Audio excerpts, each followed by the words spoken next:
Construction workers' gut instinct helps stop a crime in progress.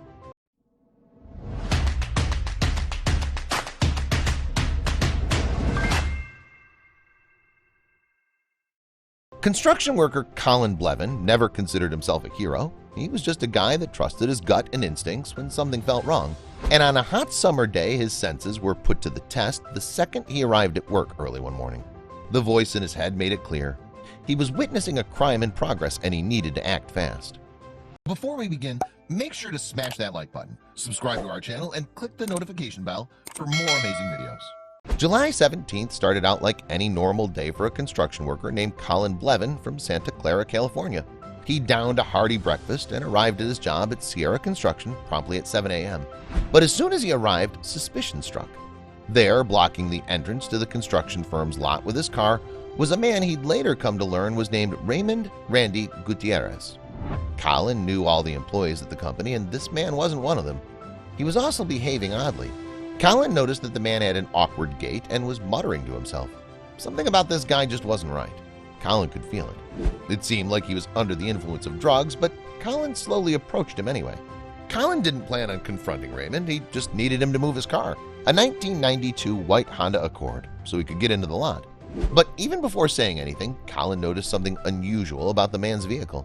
The back door of the Accord was cracked open, and inside was a baby, shown here. Alarm bells immediately went off in Colin's head. Even though he didn't know Raymond, he had a striking inkling the baby didn't belong to him. If it was Raymond's baby, was he in a good enough shape to take care of the tyke? Raymond was jittery and disheveled, but the baby looked well cared for. Something about the whole situation wasn't sitting right with Colin. And as soon as the man moved the car, he did something that left the construction worker in shock.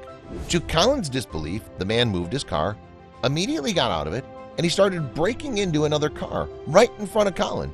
As Colin was watching in awe, a woman named Mama Ramirez approached him and said something horrifying. She told Colin the drug-addled man knocked on her RV door not long before Colin arrived at work and tried to pawn the child off on her. For a number of reasons, this made Colin sick. Colin had a daughter of his own, and he knew that this baby's family was probably worried sick. Colin approached Raymond and demanded answers. "Is this your baby?" Colin forcefully asked. Raymond said no and told Colin the person who let him borrow the vehicle accidentally left the child in the back seat. Colin knew Raymond was lying, but what actually happened? Colin grabbed the baby out of the back seat and told Raymond he was calling the police. Raymond was guilty of several crimes, so it wasn't surprising that he jumped back in the white Accord and fled. But it wouldn't be long before Raymond was nabbed and the truth came out. Police tracked Raymond down and arrested him. As it turned out, Raymond was a 43-year-old homeless man who had a reputation around the area for causing trouble. How exactly did he get his hands on a child in the first place? Apparently, the rightful owner of the Honda Accord left his car running for mere minutes right outside his home when Raymond struck. He jumped in the car and drove off, taking the innocent child along for the ride. When Soledad police finally spoke to Colin about the situation, they told him an Amber Alert had been sent out for the child several hours before Colin had found him. Colin was stunned. He had no idea that the situation was already on the officer's radar. But believe it or not, that wasn't even the craziest part of the whole incident. That morning, Colin was suffering from a sore hip, and he almost didn't go into work so he could rest. However, he had too much to do, and for that reason alone, he was able to save a life. After a thorough medical checkup, the 8-month-old infant was returned to his family. The Department of Justice awarded Colin the Missing Children's Citizens Award for his intuition and quick thinking. He fully deserved the praise.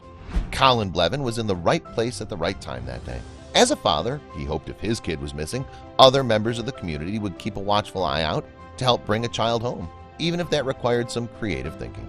The realization that it could have been his daughter or his family facing the same worry and fear made him hug his kiddos a little tighter. Kids are so vulnerable, Colin expressed, that even a few moments alone in the wrong company can become a dire situation. Please share this story with your friends and family.